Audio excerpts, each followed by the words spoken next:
सुधा एबे भी सूचना सामना को आसी सुभद्रा को नहीं आसला बड़ खबर। एही दिन मिलवा को जाउची सुभद्रार 3टी किस्ती डोर टू डोर हेबो सर्वे।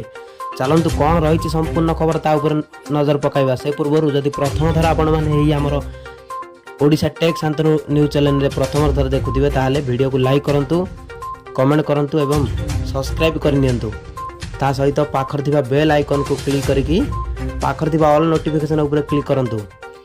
तेबे सूचना अनुसार सुभद्रा योजना को नहीं बुधवार एक बड़ खबर सामना को आसी जेपरी योग्य हिताधिकारी सुभद्रा योजना वंचित न हुंती सेथिबेई द्वार ठू द्वार हेबो हिताधिकारी को खोजा जीवो।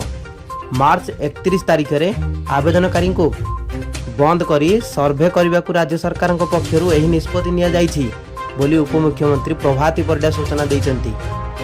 उपमुख्यमंत्री कहिसन्ति द्वार टू द्वार जाई 1 to 1 सर्वे करा जीवो। वर्तमान पर्यंत प्राय 1 कोटी 8 लाख महिला आवेदन कर सारी।